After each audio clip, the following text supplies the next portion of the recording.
राहुल सांकृत्यायन जी की पुस्तक वोल्गा से गंगा तक के पिछले एपिसोड में हम इसकी 14वीं कहानी चक्रपाणी में अब तक पढ़ चुके हैं कि तुर्कों की सेना कन्नौज की तरफ तेजी से बढ़ रही है और राजा जयचंद्र को इस बात की कोई चिंता नहीं है। उन्हें चिंता है तो इस बात की कि रनिवास में सैकड़ों स्त्रियों के साथ सेक्स करने की क्षमता को वे किस तरह बढ़ाएं। अपने मित्र कवि श्री हर्ष के साथ चर्चा के दौरान वे इस बात को डिस्कस करते हैं और कहते हैं कि कवि तो अभी काफी यंग मालूम होते हैं सेक्स करने के लिए। उसके बाद वे इस बात की भी चर्चा करते हैं कि वे पृथ्वीराज का साथ नहीं देंगे क्योंकि उसने उनकी बेटी संयुक्ता को भगा ले जाने की धृष्टता करी है। तब श्री हर्ष कहते हैं कि चक्रपाणी जो है वो एक वैद्य है और उन्हें लोगों के इलाज करने पर ही अपना ध्यान फोकस करना चाहिए, न कि राजनीतिक मुद्दों को डिस्कस करना चाहिए।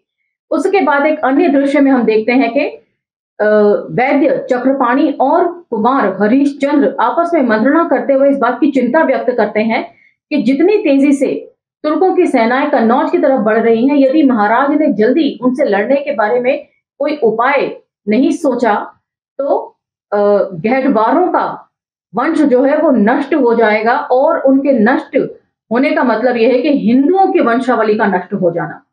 यहां तक तो हमने पिछले एपिसोड में चर्चा कर ली थी। अब हम चर्चा को यहां से आगे लेकर चलेंगे और इसके अंतिम पड़ाव की तरफ बढ़ेंगे। तो चलिए मेरे साथ। जय भीम, मैं शालिनी और आप देख रहे हैं अंबेडकर नामा। चलिए अब इसके चौथे व अंतिम दृश्य की तरफ बढ़ते हैं। अष्टमी की रात थी। चांद अभी अभी पूरब की क्षितिज पर उगने लगा था। अभी सारी भूमि को प्रकाशित होने में देर थी। चारों ओर सन्नाटा छाया हुआ था जिसमें बहुत दूर कहीं उल्लू की डरावनी आवाज सुनाई दे रही थी। इस नीरवता में दो आदमी ऊपर से आकर यमुना की अंगनाई में तेजी से उतर गए। उन्होंने उंगलियों को मुंह में डाल 3 बार सीटी बजाई। यमुना की परली ओर से एक नाव आती दिखलाई पड़ी। नीरव चलती नदी में धीरे धीरे थापी चलाती एक मझोली नाव किनारे पर आ गई।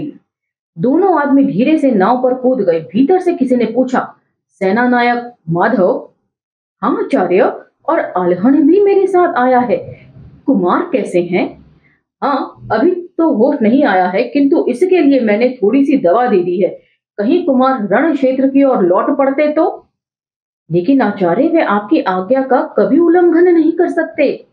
सो तो मुझे विश्वास है, किंतु फिर भी ये अच्छा ही है। इससे घाव का दर्द भी कम हो जाएगा। घाव खतरनाक तो नहीं है आचार्य? नहीं सेना नायक, घाव को मैंने सी दिया और रक्तस्राव भी बंद हो गया है। निर्बलता जरूर है किंतु कोई डर नहीं। अच्छा बताओ, तुम क्या कर आए? महाराज के शव को रनिवास में भेज दिया? हाँ, तो अब राजांतपुर की रानियां स्त्रियां महाराज को लेकर सती होंगी, जिनको होना होगा होंगी। तो इस विवरण से पता चलता है कि उस वक्त स्त्रियों की दशा कितनी शोचनीय थी। 1-2 विवाह तो ये करते नहीं थे राजे महाराजे, ये कई विवाह करते थे और उसके बाद राज्य की सारी तरुण स्त्रियों को ये अपनी प्राइवेट प्रॉपर्टी समझते थे और जिसको भी दिल चाहता था अपने रनिवास में भर लेते थे। और ये स्त्रियां भी बाध्य होती थी सती होने के लिए। और सेनापति, बूढ़ा सेनापति तो आखिर में मरते वक्त जाग उठा था। कितने ही सेना नायक पांसा पलटते देख भाग चले थे, किंतु उसमें भागने का भी कौशल न था। मुझे आशा नहीं थी कि उनमें से कोई बचा हो।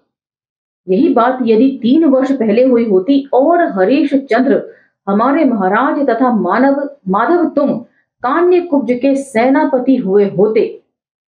लंबी सांस लेकर माधव ने कहा, आचार्य, आपकी एक एक बात आईने की भांति झलकती है। आपने महाराज को बहुत समझाया कि राय पिथौरा से मिलकर तुर्कों से मुकाबला किया जाए, किंतु सब अरण्य रोदन ही साबित हुआ। और पिछले 2 एपिसोड में हमने पढ़ा कि महाराज जो है वो निश्चित थे कि जो सिद्धि मंत्र है उनसे तुर्कों की सेना ताश के पत्तों की तरह उड़ जाएगी या सूखे पत्तों की तरह उड़ जाएगी।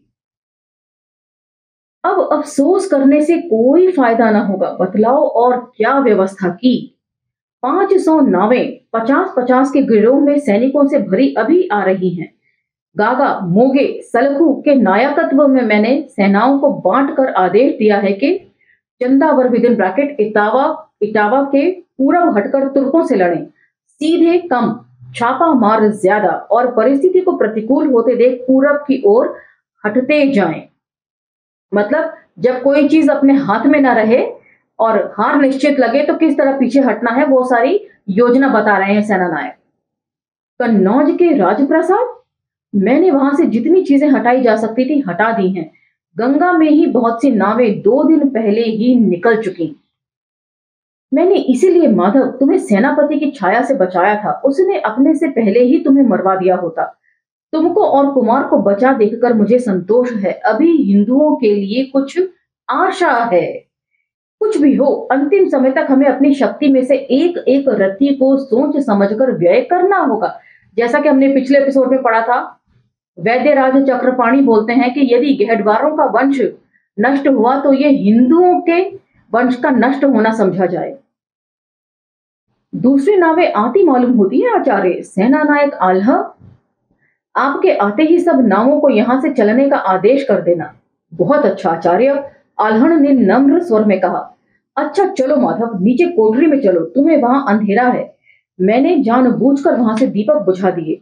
कुछ आगे बढ़कर जरा ठहरो। राधे बाबा, एक तरुण स्त्री कंठ से आवाज आई। चकमक से दीपक जलाओ, लोहा यत्न से रखा है ना? अच्छा। फिर माधव की ओर फिर कर वे बोले, भाई कोई वैद्यराज कहे, कोई आचार्य, कोई बाबा, ये सब याद रखना मेरे लिए बहुत मुश्किल होगा। तुम सब मेरे लिए बचपन के नाम चक्कू से मुझे पुकारा करो। जो चक्रपाणी के बचपन का नाम चक्कू बताया है यहाँ पर। नहीं, स्त्रियों की आदत बदलनी मुश्किल है, इसलिए हम सब आपको बाबा चक्रपाणी पांडे की जगह बाबा कहेंगे। अच्छा चलो। दीपक जल गया। दोनों सीढ़ियों से नीचे उतरे। नाव का 2/3 भाग पटा हुआ था, जिसके नीचे एक के पीछे एक 2 छोटी कोठरियां थी। एक और नाव में खाली जगह थी। दोनों एक कोठरी के भीतर घुसे, जहां दीपक की पीली रोशनी में एक चारपाई दिखलाई पड़ती थी, जिसके ऊपर कंठ तथा सफेद दुशाला ओढ़े ढका कोई सो रहा था। चारपाई के बगल में रखी एक मचिया में से कोई तन्वी उठी।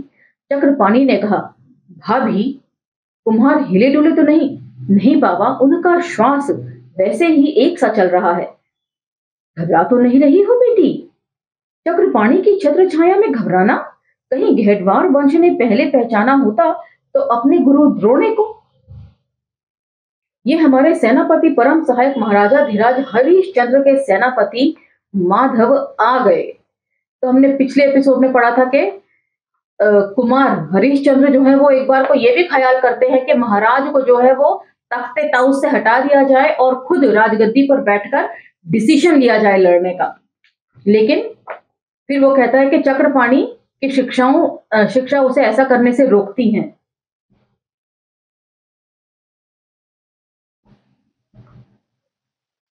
महादेवी भामा, आपका सेवक माधव सेवा में उपस्थित है।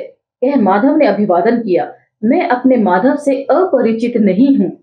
कुमार के साथ पांसु क्रीड़ा करने वाले क्या कभी मुझे भूल सकते हैं?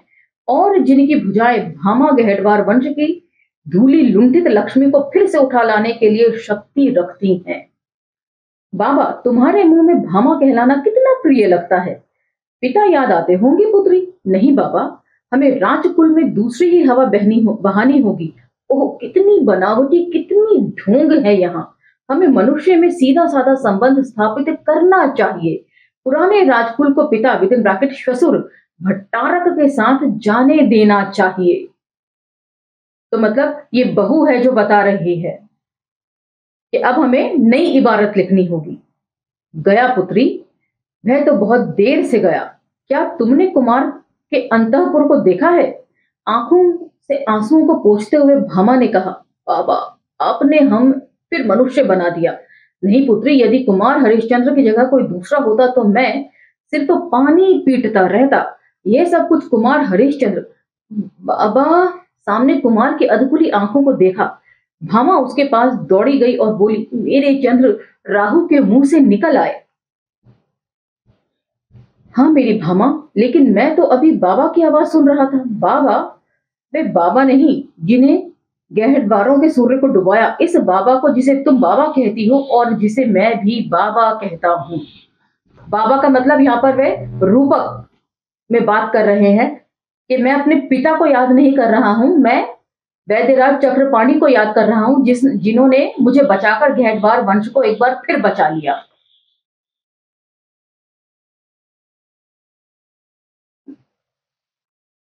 चक्रपाणी ने दीपक की रोशनी में कुमार के पीले तरुण चेहरे को देख ललाट पर हाथ फेरते हुए कहा, कुमार, तबीयत कैसी है? तबीयत ऐसी है, मालूम होता है जैसे मैं युद्ध क्षेत्र से घायल होकर नहीं लौटा हूं। घाव बुरा था कुमार, होगा, किंतु मेरा पीयूष पाणी बाबा जो पास था, थोड़ा कम बोलो कुमार। हरिश्चंद्र के लिए बाबा चक्रपाणी के मुंह से निकला एक एक अक्षर ब्रह्म वाक्य है, लेकिन ऐसा हरिश्चंद्र चक्रपाणी के किसी काम का ना होगा। बाबा, ये हरिश्चंद्र की श्रद्धा की बात है, और जहां मेधा की बात है वहां हरिश्चंद्र ब्रह्मा के वाक्य को भी बिना कसौटी पर कसे नहीं मान सकता। तो ये लोग बोल रहे हैं कि ब्रह्मा के मुंह से भी यदि कोई बात निकलेगी तो उसको भी कसौटी पर कसेंगे, जबकि इनके वेद इस चीज की इजाजत नहीं देते। कुमार, तुम्हें पाकर घेटवार वंश कहीं हिंदू देश धन्य है। बाबा चक्रपाणी को पाकर जरा पानी।